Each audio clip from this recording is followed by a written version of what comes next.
restante es hablar acerca del juicio final. ¿Por qué? Porque el tema del juicio nos va a aclarar muchas más inquietudes respecto a lo que hemos venido hablando acerca de este siglo, el siglo venidero, el ya, pero todavía no, en fin. Entonces, es importante. En la imagen número 48 tienen el índice acerca del juicio, lo que vamos a estar viendo en este tiempo. Básicamente 3 cosas: el alcance del juicio, el tiempo del juicio y los resultados del juicio. Eso es lo que vamos a estar viendo. El alcance del juicio, el tiempo del juicio y los resultados del juicio. Muy bien. Alcance, tiempo y resultados. Y vamos a ir a 3 textos. Uno de los evangelios, otro de las cartas paulinas y otro de las cartas generales. Entonces cubrimos, yo diría, el 90% del Nuevo Testamento. Sí, vamos a los evangelios, vamos al pensamiento de Pablo y vamos al pensamiento de Pedro. Creo que ese es un suficiente argumento para concluir a lo que vamos a concluir. Veamos el primer texto, Mateo 25, por favor. Mateo 25. ¿Qué dicen los evangelios acerca del juicio? Mateo 25. Versículo 31 en adelante. Dice: y cuando el Hijo del Hombre venga en su gloria, y todos los santos ángeles con él, entonces se sentará sobre el trono de su gloria. Y serán reunidas delante de él todas las naciones. Subraye esa palabra o esa expresión. Todas las naciones. Estamos hablando del alcance. Alcance del juicio. ¿Sí?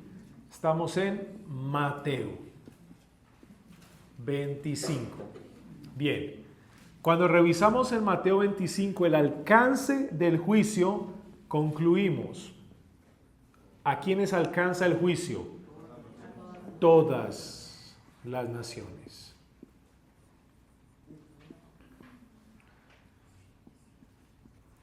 Bueno, ese es un primer dato interesante. Todas las naciones, no hay excepción. Sigamos leyendo. Y apartará los unos de los otros, como aparta el pastor las ovejas de los cabritos. Y pondrá las ovejas a su derecha y a los cabritos a la izquierda. Ya usted sabe de dónde salen, de todas las naciones.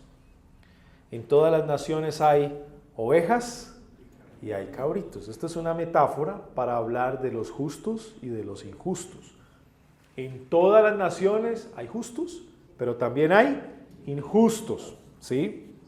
Entonces, el rey dirá a los que estarán a su derecha: venid, benditos de mi Padre, heredad el reino preparado para vosotros desde la fundación del mundo. ¿Quiénes son los que están a la derecha? Los que son como ovejas, ¿sí? Los justos. Porque tuve hambre y me diste de comer, tuve sed y me diste de beber, fui extranjero y me recogisteis, estuve desnudo y me vestisteis, estuve enfermo y me visitasteis, estuve en la cárcel y vinisteis a mí. Entonces los justos, ya sabemos quiénes son los justos, las ovejas, ¿no? Le responderán diciendo: Señor, ¿cuándo te vimos hambriento y te sustentamos, o sediento y te dimos de beber? ¿Y cuándo te vimos extranjero y te recogimos, o desnudo y te vestimos? ¿Y cuándo te vimos enfermo o en la cárcel y vinimos a ti? Están preguntando los justos. Y respondiendo el rey les dirá: de cierto os digo que en cuanto lo hicisteis a uno de estos mis hermanos pequeñitos, a mí lo hicisteis. Ustedes saben quiénes son los hermanos pequeñitos de Jesús, ¿no? Los discípulos.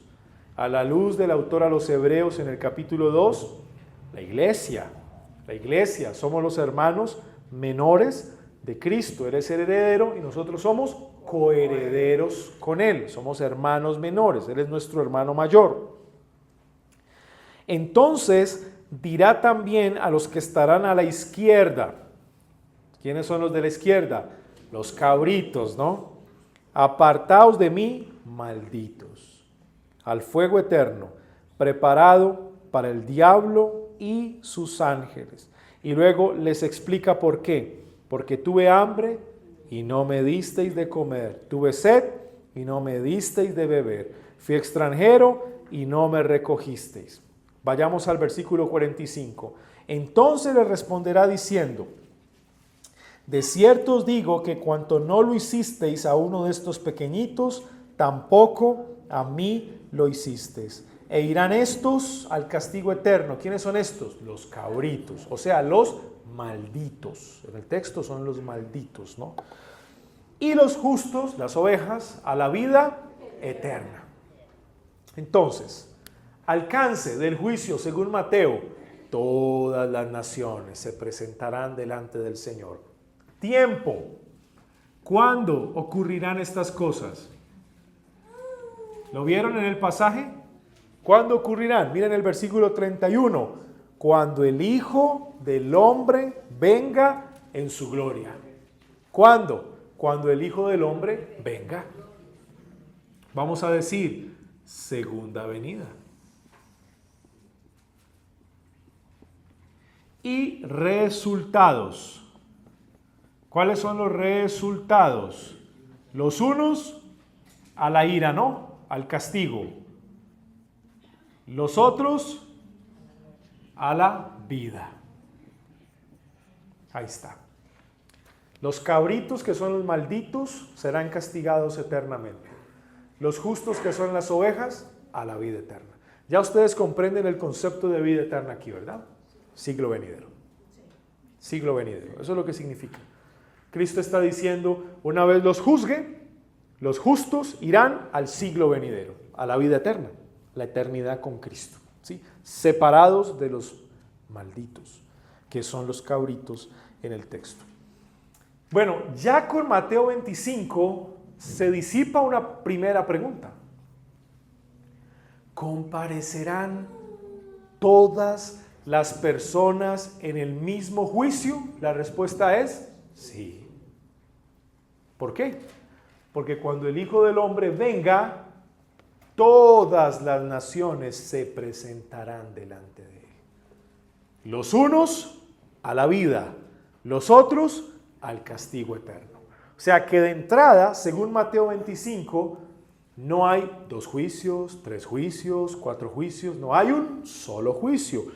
Todos comparecerán ante el Señor, los justos y los injustos. Bien, ¿qué dice Pablo? Ahora vamos a avanzar en el Nuevo Testamento. Romanos 2. Este es el pensamiento de Mateo, que representa los evangelios. Ahora vamos al apóstol Pablo, que recoge todas las epístolas paulinas. Romanos 2, 5 al 16. Dice el texto: mas por tu dureza y por tu corazón no arrepentido, atesoras para ti mismo ¿qué? Ira para el día de la ira y de la revelación del justo juicio de Dios. ¿A quién le está hablando particularmente? A los que atesoran para sí mismo ira, quienes tienen un corazón no arrepentido, endurecido. El que tiene un corazón endurecido, no arrepentido, ese atesora ira para el día de la ira en el justo juicio de Dios. O sea, es claro que el injusto, el que endurece su corazón, será juzgado por Dios un día y la ira de Dios caerá sobre él. Es el castigo de Mateo 25. ¿Sí? Es el castigo de Mateo 25. El cual pagará ¿a quién? A cada uno conforme a sus obras. Según Romanos 2, aquí, Romanos 2, el alcance del juicio es ¿para quién? Cada uno. ¿Se da cuenta? Cada uno. En Mateo 25, todas las naciones.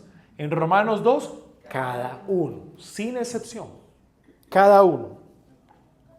La vida eterna a los que perseverando en hacer el bien buscan gloria, honra e inmortalidad. Ya saben lo que quiere decir Pablo con vida eterna. Siglo venidero o estado eterno, ¿cierto? Con Cristo para siempre. Eso es lo que él quiere decir. Pero enojo e ira a los que son contenciosos y no obedecen a la verdad, sino que obedecen a la injusticia. Ese enojo e ira es el castigo eterno de Mateo 25 que reciben los cabritos, los malditos. ¿Sí? Así que, si hablamos de resultados, según Romanos 2, es claro. Los que endurecen su corazón recibirán ira, castigo, ira. Y los justos, la vida eterna. Entonces, básicamente, vemos casi lo mismo acá. En Romanos 2, hay ira y vida. Acá cambia castigo por ira, pero es básicamente el mismo significado. Tribulación y angustia sobre toda alma humana que obra lo malo, del judío primeramente y de también el griego, o sea, no hay acepción de personas. Cada uno. Que es que soy judío y vengo de la nación de Jesús, no, también será juzgado. El gentil dice, venga, pero yo soy gentil, a mí no me fue dado las promesas, no me fue dado los pactos, ni los patriarcas, no importa, también será juzgado.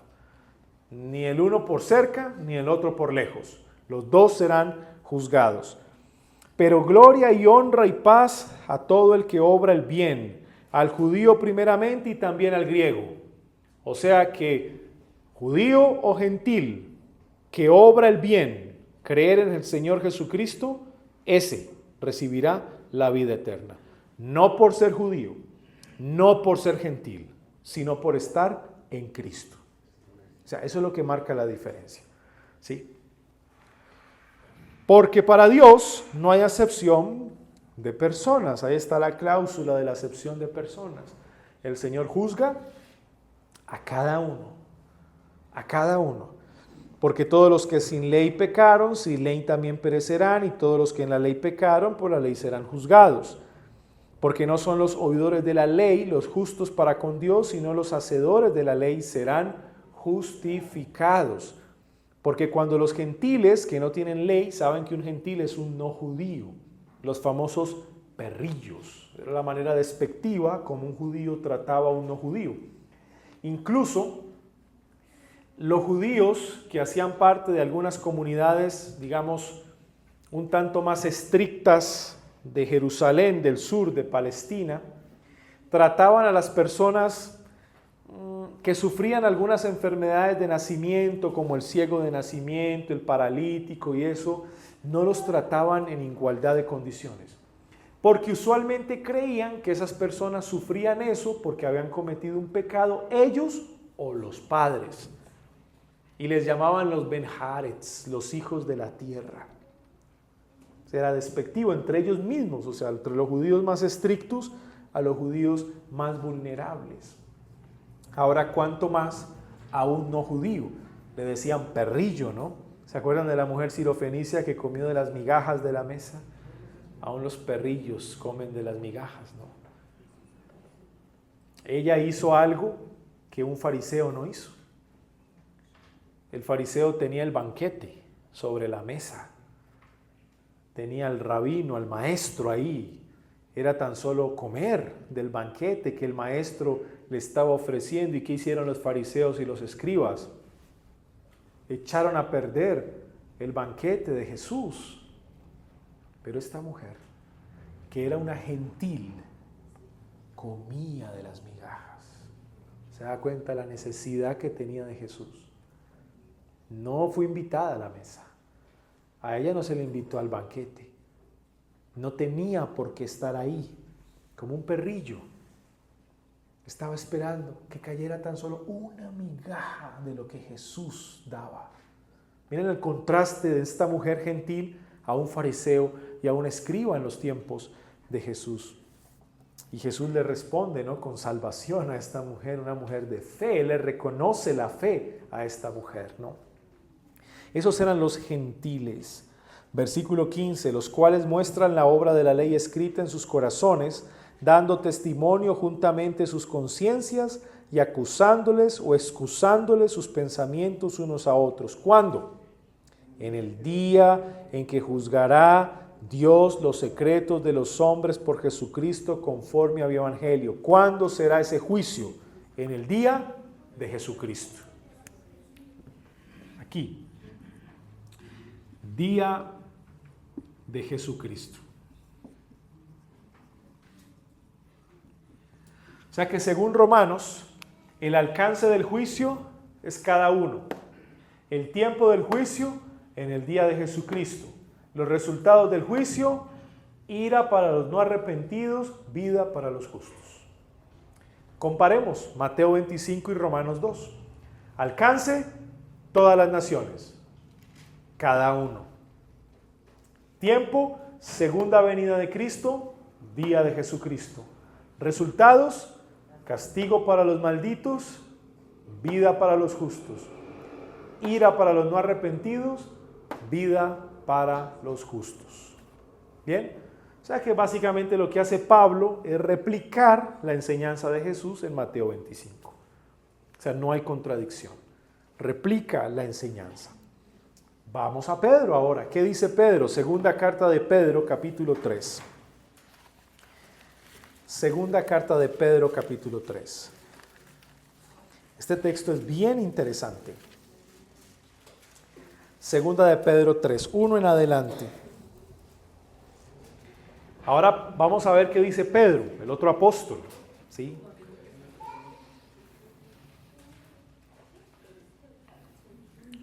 Amados, yo os escribo ahora esta segunda carta, y en ambas despierto con exhortación vuestro limpio entendimiento. Propósito, para que tengáis memoria de las palabras que antes han sido dichas por los santos profetas, y del mandamiento del Señor y Salvador dado por nosotros los apóstoles. Pedro trae a colación lo dicho por los profetas del Antiguo Testamento y por los apóstoles del Nuevo Testamento. ¿Sí? Les recuerda a la iglesia, ustedes han escuchado esta enseñanza, estas cosas, les voy a exhortar. Sabiendo primero esto, les advierte que en los postreros días, o sea, en los tiempos de Pedro, ya saben lo que son postreros días, ¿no? Él ya, pero todavía no. Ya inició en la primera venida de Cristo. ¿Sí? Que en los postreros días vendrán burladores andando según sus propias concupiscencias o pasiones. Y diciendo, eso es lo que ellos dirán, ¿dónde está la promesa de su advenimiento? ¿Qué están cuestionando? La segunda venida.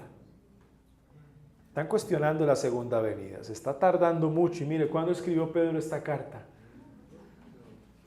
Quizá por allá en el año 67 después de Cristo, y ya le estaban diciendo a Pedro, se está tardando, no viene. ¿Será verdad?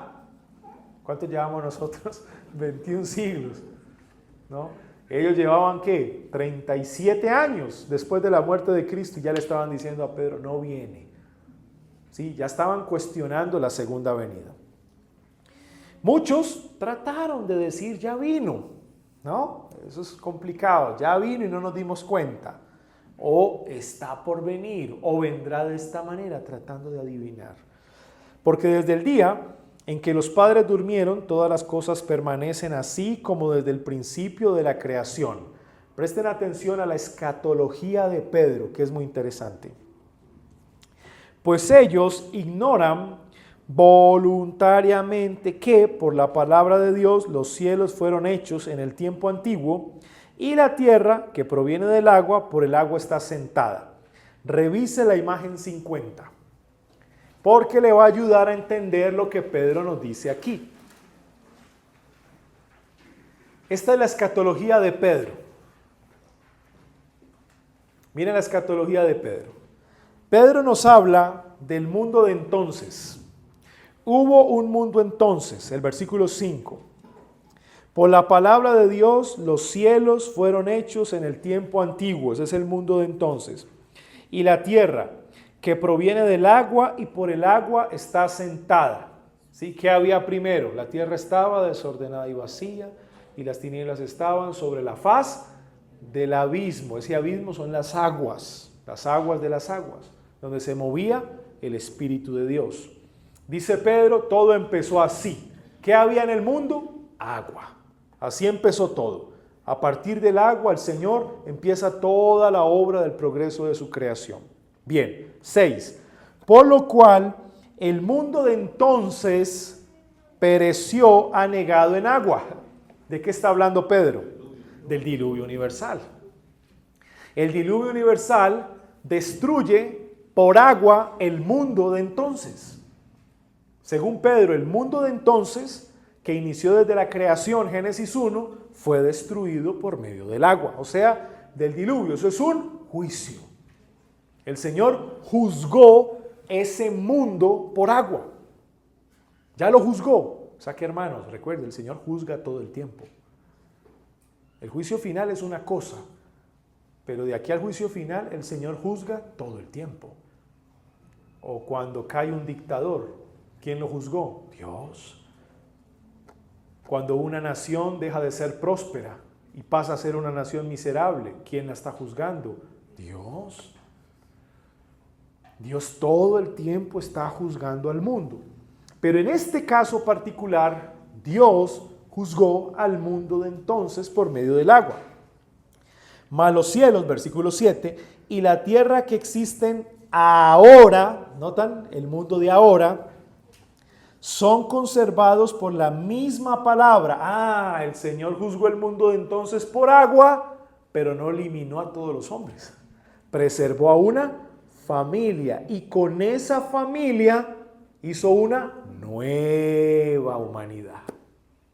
Una nueva humanidad. O sea, el Señor dio una oportunidad, hizo una nueva humanidad a través de Sem, Cam y Jafet, los hijos de Noé. Y mire lo que dice: mas los cielos y la tierra que existen ahora, el mundo de ahora, son conservados por la misma palabra, guardados para el fuego en el día del juicio y de la perdición de los hombres impíos.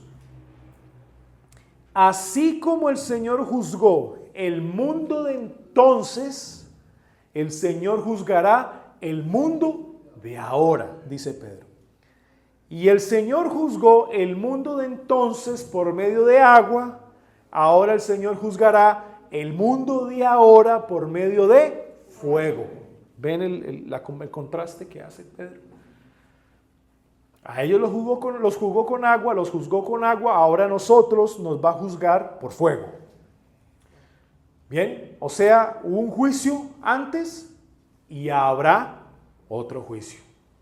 Un juicio para ellos y vendrá un juicio para nosotros. Ahora, dice, por medio del fuego y la perdición de los hombres impíos. Note que los hombres justos no se perderán en ese juicio por medio del fuego. ¿Quiénes se pierden? Los hombres impíos. Los justos no se perderán en ese juicio. Ahora, esto es interesante porque la escatología de Pedro nos pone de cara ante un juicio final que vendrá así como vino el juicio en los tiempos de Noé, pero de una manera diferente. Este será por medio de fuego. Por medio de fuego. ¿Sí? Ahora, eso tiene un significado bíblico. ¿Por qué por fuego y no por agua? Eso tiene un significado. Recuerdan que el agua en la Biblia, a lo largo de las Escrituras, y específicamente el mar, representa el abismo, siempre. Siempre el abismo, las aguas, las profundidades del mar, siempre representa confusión, tinieblas, caos, desorden. Repito, por eso las bestias de Daniel 7 salen del mar. Por eso la bestia de Apocalipsis 13 sale del mar. ¿Qué significa que sale del mar? Del caos, de la confusión, del desorden, ¿sí? Del pecado. Eso es lo que significa las aguas y el mar en la Biblia. Para ellos y para Pedro, claro, tenía ese significado. Cuando el Señor destruye al mundo de entonces por medio del agua, lo que el Señor está haciendo es que está llevando a ese mundo al caos, a la confusión, Y bueno, fue tanto el caos y la confusión que solo quedó una familia. Ahora imagínense después esperar los 40 días para que descendiera el agua lentamente y luego ¿qué quedó? Un caos. Una vez el agua desaparece, ¿cómo quedó el mundo? Un caos, hecho un desorden, un desastre. ¿Qué le tocó hacer a Noé y su familia?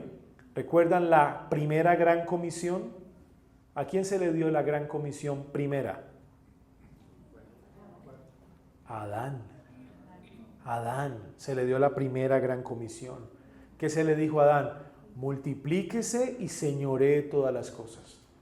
Sea un administrador, un rey, un sacerdote, un profeta de todo lo que le he entregado. A él se le dio la primera gran comisión.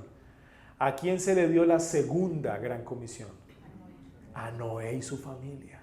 Porque ¿qué tenían que hacer ellos? Multiplicarse, hacer lo mismo de Adán, multiplicarse y ahora tratar de ordenar lo que había quedado, administrarlo, volver a empezar. Es un nuevo comienzo del agua.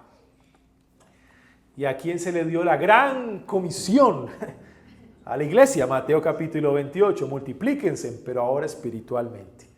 Y reinen, ¿sí?, sobre el mundo espiritualmente. Bien, ahora, eso significa el agua, pero el fuego está asociado con juicio, pero también ese juicio trae purificación o renovación. Así que es probable que Pedro teológicamente asocia el fuego en el juicio final, claro, como un juicio, terrible juicio, pero del fuego el Señor renovará la tierra. ¿Y qué dice Apocalipsis? Cielo nuevo y tierra nueva. De ahí que nosotros bíblicamente somos renovacionistas o restauracionistas, no somos aniquilacionistas. ¿Qué significa eso? Nosotros no creemos que el Señor, por medio del fuego, elimine el cielo y la tierra que ahora existen. No creemos eso. No creemos que el Señor va a aniquilar lo que hay. Creemos que el Señor va a renovar lo que hay. Hay algunas sectas que son aniquilacionistas. Algunas creen en un aniquilacionismo del alma, que cuando el impío muere, el alma desaparece. No va a ningún infierno, desaparece. Porque creen que no puede haber un infierno si Dios es amor. Un infierno eterno, ¿no? Entonces, cuando el impío muere, el castigo es que deja de ser. Eso se llama aniquilacionismo y no es una doctrina bíblica. Y es muy común dentro de los adventistas del séptimo día. Pero también hay un aniquilacionismo creacional. ¿Qué significa eso? Que cuando el Señor juzgue el mundo por el fuego, desaparece todo lo que hay. Y de la nada, como una especie de ex nihilo, como en el principio del mundo, crea una nueva tierra y crea un nuevo cielo. No, pero eso no es lo que dice Pablo en Romanos 8. La creación gime porque está bajo maldición, esperando la manifestación gloriosa de los hijos de Dios. Es decir, esta creación caída y maldita por causa del pecado espera ser redimida también. No aniquilada, redimida. O sea que nosotros creemos en una restauración de esta tierra, en una renovación de esta tierra. Por eso el fuego. El fuego apunta ya. Una vez trae juicio el Señor, renueva y restaura todas las cosas. Otra vez. Otra vez. No somos aniquilacionistas, somos restauracionistas. Para que anoten eso. Bien. Sigue diciendo el versículo 8. Mas, oh amados, no ignoréis esto, que un día delante del Señor es como 1000 años y 1000 años como un día. Bueno, esto es para aquellos que trataban de adivinar la fecha. Pero ya se está tardando mucho, 35 años después. No viene y todos querían saber si vino o no vino, dar fechas, otros decían ya vino, en fin, muchas herejías. El Señor no retarda su promesa, es un llamado a la paciencia, como algunos la tienen por tardanza, sino que es paciente para con nosotros, no queriendo que ninguno perezca, sino que todos vengan al arrepentimiento. Pedro entiende que hay mucho pueblo de Dios que necesitan conocer la salvación y todavía no ha llegado el tiempo. Todavía no, Pedro lo entiende.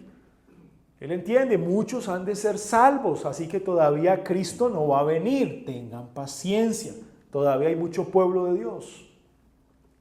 Todavía necesitamos esperar que el Evangelio se expanda un poco más. Mucha gente conozca el Evangelio, entonces tengan paciencia. Pero el día del Señor vendrá como ladrón en la noche, en el cual los cielos pasarán con gran estruendo y los elementos ardiendo serán deshechos y la tierra y las obras que en ella hay serán quemadas. El juicio final. Puesto que todas estas cosas han de ser deshechas, ¿qué clase de personas debéis ser vosotros en santa y piadosa manera de vivir, esperando y apresurándoos para la venida del día de Dios? Es decir, mientras eso tan terrible ocurre, ¿qué debemos estar haciendo nosotros? ¿Qué dice el texto? Debemos estar viviendo en santa, piadosa manera de vivir, con esperanza, esperando y apresurándoos para la venida, es decir, con diligencia, despiertos, en el cual los cielos siendo encendidos serán deshechos y los elementos siendo abrasados se fundirán. 13. Se fundirán 13. Pero esperamos, según su promesa, que cielos nuevos y tierra nueva en los cuales mora ¿qué? La justicia. Ay, a Pedro se le olvidó algo. Me acabo de dar cuenta. Pedro cometió un error. ¿No se dieron cuenta del error de Pedro? Cometió un error. Porque luego que dice que viene el juicio con el fuego, se le olvidó mencionar el milenio.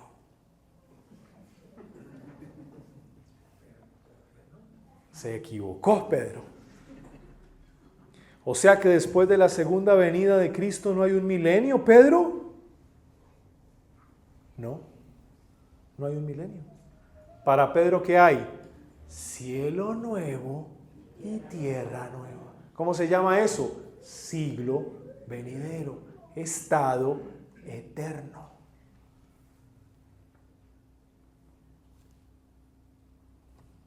Esa es la escatología de Pedro.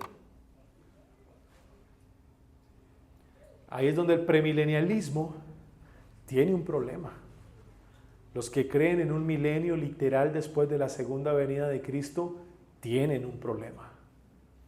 Porque para Pedro, después de la segunda venida de Cristo y el juicio final, hay cielo nuevo y tierra nueva.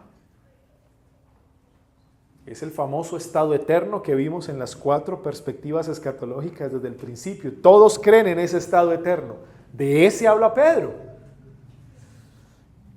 Entonces, la escatología de Pedro nos da cosas muy interesantes. A ver, el alcance del juicio según segunda de Pedro. Acá, segunda de Pedro. Pregunta, el alcance del juicio, cielos y tierra. ¿Quién será convocado para el juicio? Los cielos y la tierra. ¿Escuchó eso? Los cielos. ¿Por qué? Porque en el día del juicio, los ángeles que cayeron en pecado, que estaban un día en el cielo, serán juzgados también, incluyendo a Satanás. También será juzgado en el día del juicio. Los cielos y la tierra, todos. Cielos y tierra.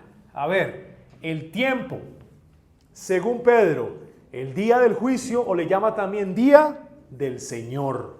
Día del juicio o día del Señor.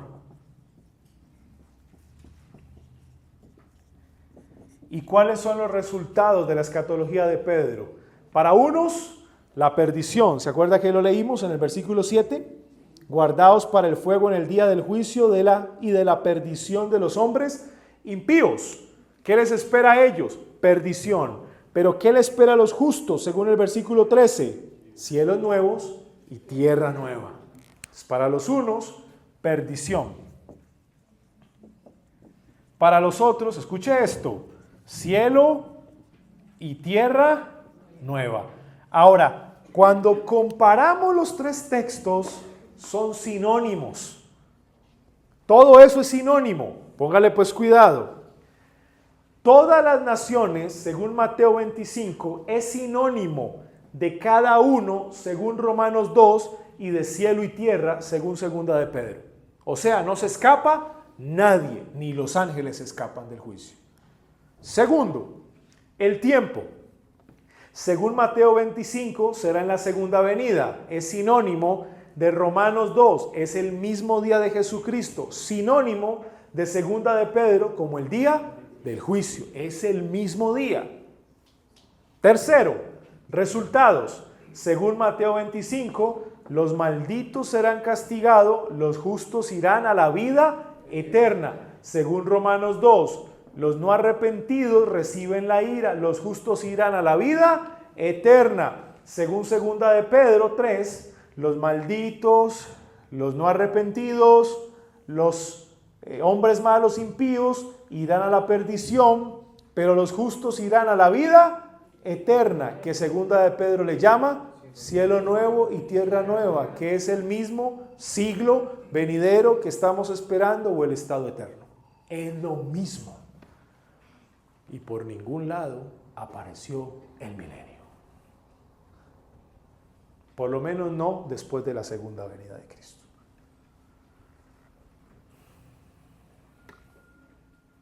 ¿Se dan cuenta?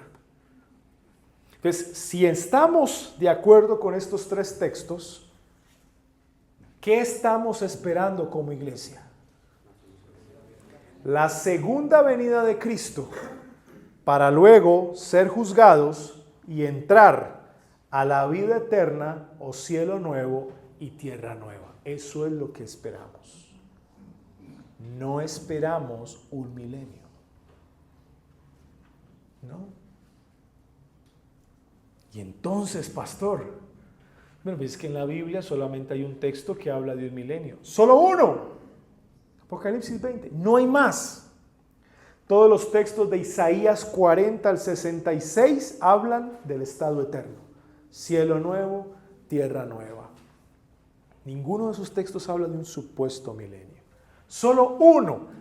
Apocalipsis 20. Es el único que habla de eso. Ningún otro texto en la Biblia habla de un supuesto milenio. Entonces, si entendemos esta escatología, vayan a la imagen número 51, como conclusiones generales. Entonces, podemos decir, el alcance del juicio final o general, el juicio venidero es general o universal. Nadie escapa. Nadie escapa, ni ángeles, ni hombres, nadie escapa. Segundo, hablando en términos de tiempo, el juicio venidero será en la segunda venida de Cristo. Punto. Ya. No será 1000 años después de la segunda venida de Cristo. Como lo creen los dispensacionalistas, ¿no? Por cierto. Los dispensacionalistas creen que como hay un milenio después de la segunda venida de Cristo y Satanás será desatado y engañará a muchos, tiene que haber un juicio después del milenio para castigar a toda esa gente y a los malvados. ¿Cuántos juicios cree el dispensacionalismo? En algunos casos 2 y en el peor de ellos 3 juicios.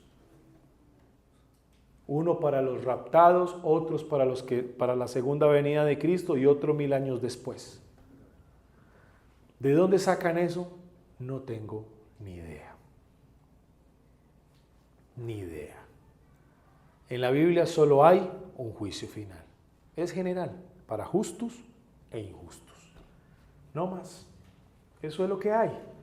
Y luego de ese juicio, la vida para los justos y la ira para los injustos. No hay más, esa es la historia. El tiempo en la segunda venida de Cristo y los resultados, el juicio venidero, son sencillo: vida eterna y castigo eterno. Ya, eso es todo. No nos compliquemos la vida. Eso es todo. Ahora hay un texto que les quiero dar antes de terminar. Primera de Corintios 6, ya lo encontré. Primera de Corintios 6.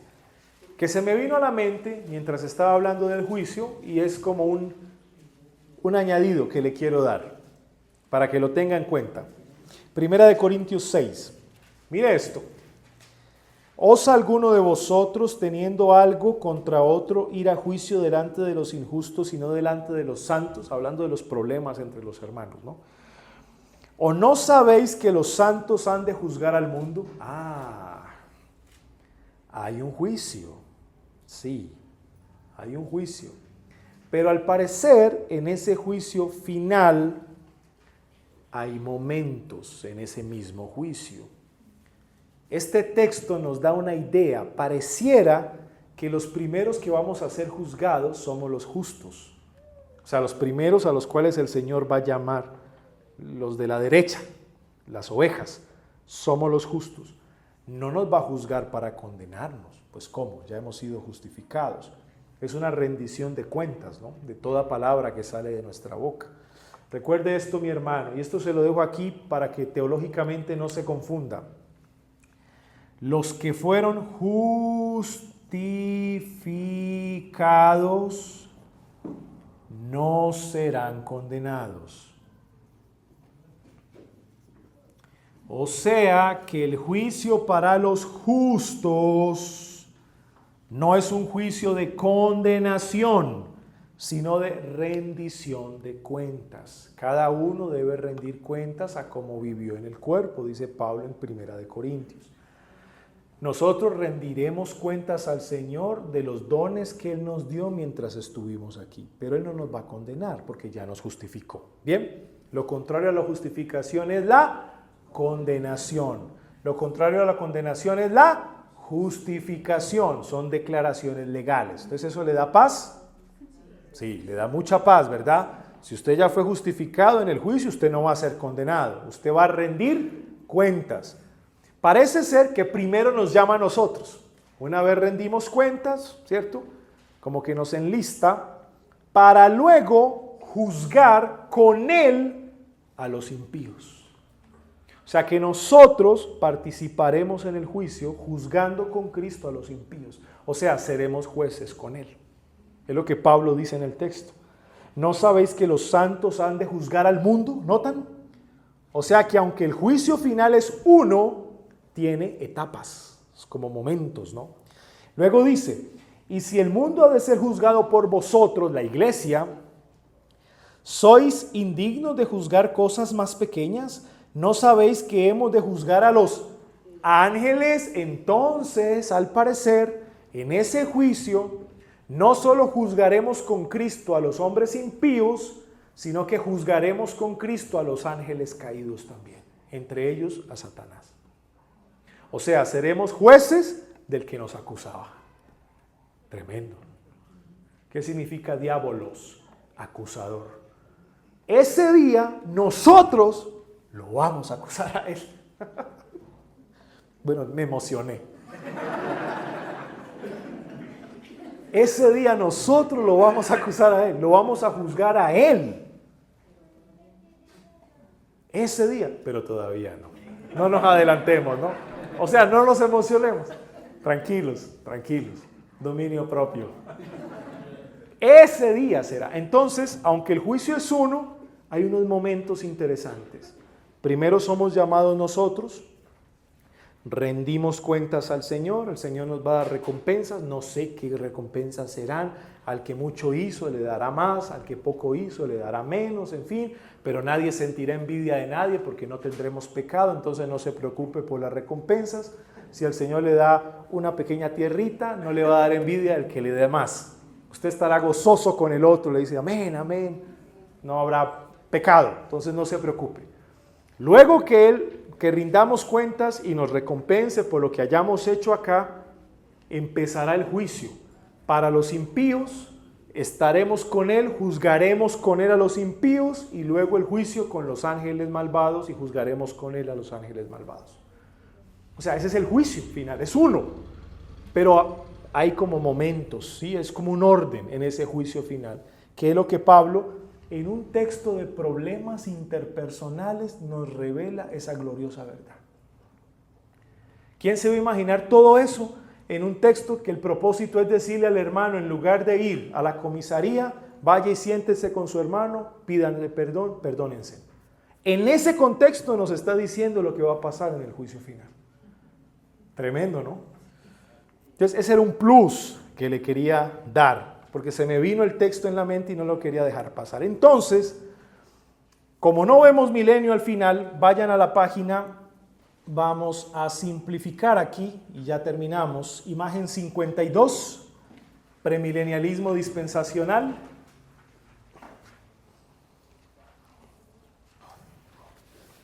¿Ven ahí como un arquito ahí? Que es el supuesto milenio literal después de la segunda venida de Cristo. Y miren al final, juicio para los injustos, con un signo de interrogación, 1000 años después. Dudoso, ¿no? Dudoso. ¿Cómo va a haber un juicio 1000 años después de la segunda venida de Cristo? No, dudoso. O sea, el premilenialismo dispensacional como que no está encajando en lo que el Nuevo Testamento nos está enseñando. Vaya a la siguiente imagen, 53. Premilenialismo histórico. Otra vez aparece el arco y aparece un juicio para los injustos 1000 años después. Otra vez. Cae en el mismo error. No encaja porque después de la segunda venida de Cristo es cielo nuevo y tierra nueva según Pedro. No 1000 años. Entonces el premilenialismo histórico tampoco está encajando con el Nuevo Testamento. Vaya a la imagen siguiente, a la número 54, postmilenialismo. ¿Encaja más? Mírenlo. Segunda venida de Cristo, juicio general y luego estado eterno, siglo venidero, cielo nuevo, tierra nueva. O sea, el postmilenialismo va ganando, encaja más. Amilenialismo, miren la siguiente imagen, la 55. Encaja también, perfectamente encaja. Miren, segunda venida de Cristo, juicio general y luego estado eterno, cielo nuevo, tierra nueva, siglo venidero, lo que Pedro nos dice. O sea, también encaja, el amilenialismo va ganando también.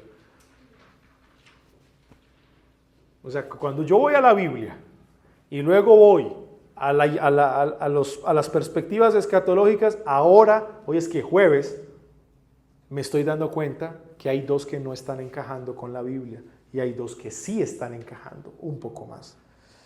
Siguiente imagen, 56. Entonces, premilenial, perspectiva premilenial, a la luz de lo que la Biblia dice del juicio final, hay que ponerle una X.